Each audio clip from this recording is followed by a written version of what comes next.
We're having fun. This is just a fun day. A bunch of nice people doing some nice things for breast cancer and working with Leroy's Foundation. And it's like a bunch of old boys acting like a bunch of young boys, just having a really fun day. I am in Boise, Idaho, and I got a handful of projects. Tried to retire about 5 times and it didn't take. So got a movie I'm working on, got a medical clinic thing I'm working on some fundraisers for the alumni, the old boys, and got a couple other things I'm looking at. Working on an oil and gas project that with my boys that might be fun. So I need a lot of things to keep my mind busy, and I enjoy having about 5 projects like that, so I'm just perfect. We have struggled with this film for a long time, and I am trying to get it, of course, exactly right, like the coach would expect me to get it exactly right. And we have had 5 scripts written so far, and the last one was by a fellow named Eric Roth, who wrote Benjamin Button and Forrest Gump, and was one of the world's top writers.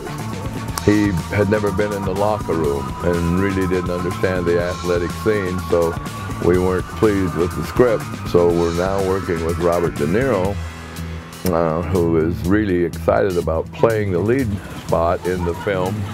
And we're trying to get a director that understands football and film, and we're still working on it. And I hope that we can get it finished in the next couple years and get it on the screen, because I've been working on it since I was a small boy.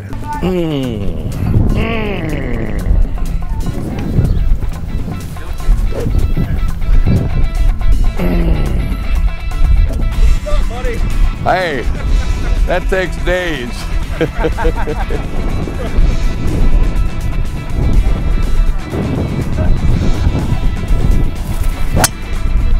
Well, got the top half of it. You know, I assumed that when the NFL did some studies about our life expectancy during the time I was playing, that I would live to the ripe old age of 54 or 55. Well, I had my 75th birthday in January, actually the day of the Bear game. And I woke up that morning and got my fingers out and counted about 3 different times. I said, well, I am 75, wow. And I assumed I'd be slobbering down my chin and soiling my pants when I was 75 years of age. But I am having a great time. The last 2 or 3 years have probably been as much fun and as interesting and challenging as any period in my life. So it's just been a wonderful journey. And I think they lost my file. Actually, I think they misplaced my file, so they don't know where I am, they don't know how old I am, so I'm not going to tell them.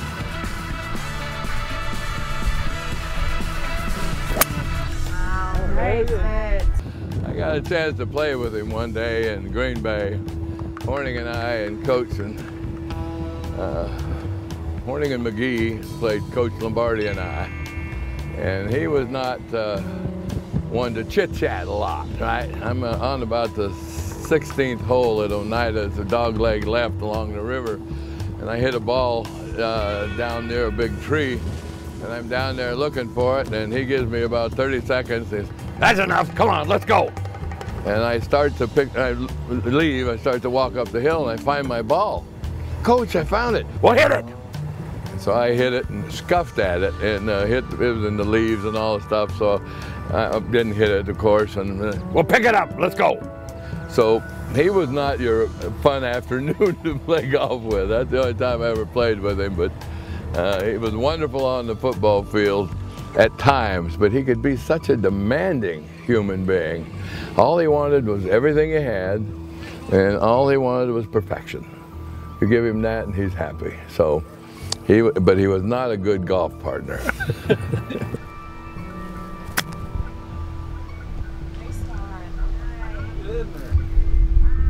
Get up. Well, we were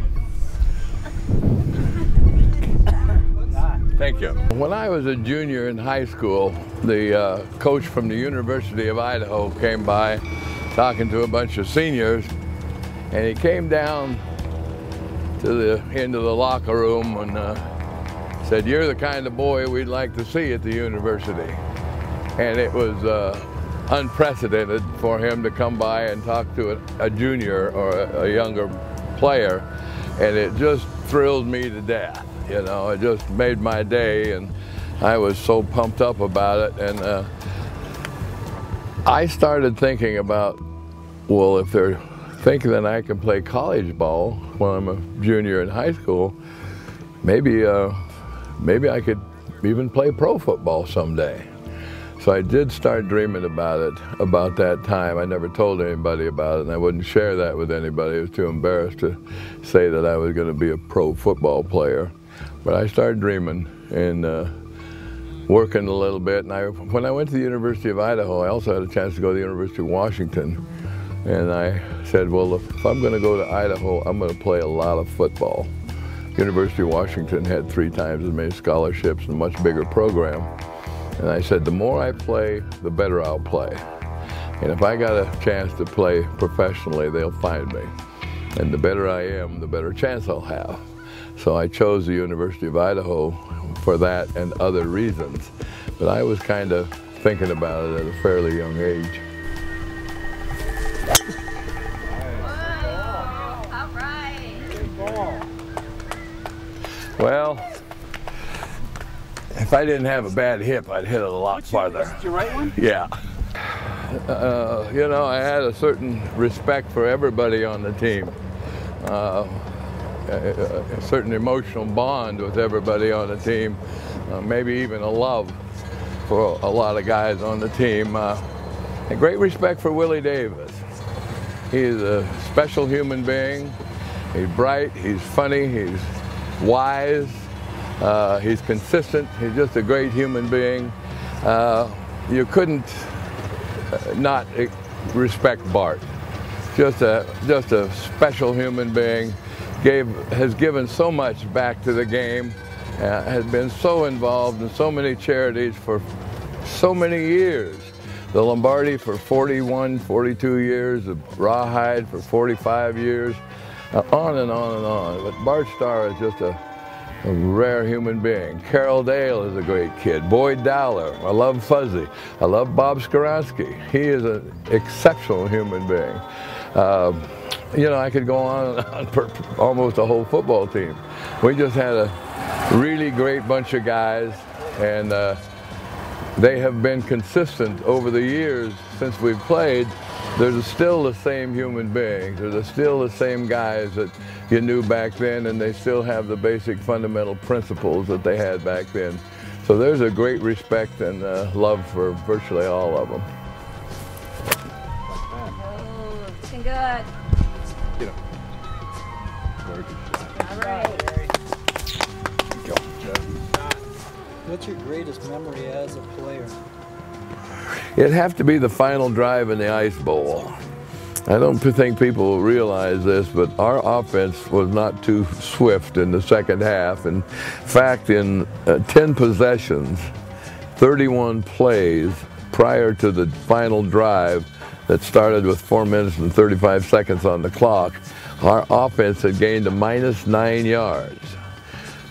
49 below chill factor at kickoff, -57 at the end of the game. Bart comes on the field, we got 65 yards to go, 4.5 minutes, and we have made a -9 yards in the last 31 plays. So that drive, that final drive in the Ice Bowl, Bart was brilliant, Boyd Dowler was brilliant, Chuck Mercine, Gilly, Forrest, Skoronsky, Bobo. I mean, it was just a wonderful drive, and somehow, some way, we reached down for some help. And it's hard to determine or define what it is that you find, because often you don't know what you're looking for and you don't know if you find it or not. But I think we found a big chunk of Lombardi when we reached down, and we found that preparation, that commitment, that discipline, that perseverance, all those things, and we knew where we were and knew what we had to do. So to be able to go down that field 65 yards and score with 16 seconds left, that's the proudest moment in my career. I'm proud of my team and everybody on the field at that time, because I think they just did a wonderful job.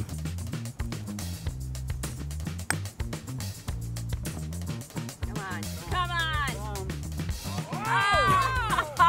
Nice spot. Oh, it was so We were tough. thinking about it. Well, you know, it's a hard thing to explain. It's obviously a psychological thing, emotional thing. It doesn't have any numbers on it, and it's one of those intangibles. But with my guys, we went through some of the most rigorous, difficult, demanding training sessions. We went through times where guys were losing consciousness, just passing out. They'd go back to the chow hall for lunch, fall over unconscious. Dave Hanner spent the morning at practice, the afternoon at the hospital, the morning at the practice, the afternoon in the hospital for like 4 days. So we went through some incredibly difficult times together, and they were survival times. And anybody who was against Coach Lombardi was your pal, because Coach Lombardi was the bad guy at that time. And then we went through some incredibly high emotional peaks with world championships and Super Bowls and all pros and difficult games that we came from behind and won. So we celebrated such a wide range of emotions with one another that no one really knows except us what we have been through and how emotional it is and how wonderful it is. So I think because of the difficult times and the hard times, and Coach Lombardi maybe binding us together through practically killing us, and then the championships, I think probably that's what it is. But our guys don't shake hands, our guys hug. I come up to Bart and I stick my hand out and he throws his arms around me and gives me a big hug. Willie Davis, doctor, we always call Willie the doctor. Gives me a big hug. I love Willie Davis. I love all my guys, and it's. I find it. I feel very, very fortunate that I was a part of that, and I got to be a part of that team and got to know those guys and got to play for the coach. So I'm a pretty lucky guy. Oh, look at this. Get in there. Get in there. Get it. Nice shot. Oh. Hey. You just had to show more. What's the biggest lesson you learned from playing football? There's a price to pay for achievement, for accomplishment, for success, for making things happen. Coach used to say blood and sweat and tears, but he also said preparation, commitment, discipline, perseverance, pride, character, a variety of other things. But there's a habit to winning, and there's a formula for winning. And you pay the price, prepare yourself, have the discipline to stay with it and hang in there, and you can win. And there really is a formula for it. Happy birthday to me. Happy birthday to us. This is my brilliant, beautiful, blonde daughter, Alicia. And she handles our Facebook and our Twitter and our email stuff, all of our stuff. And you can reach us at jerrykramer.com. Came up with that myself. Well, I had a little advertising firm help me with it, spent 6-7 months on it, but we finally got it right.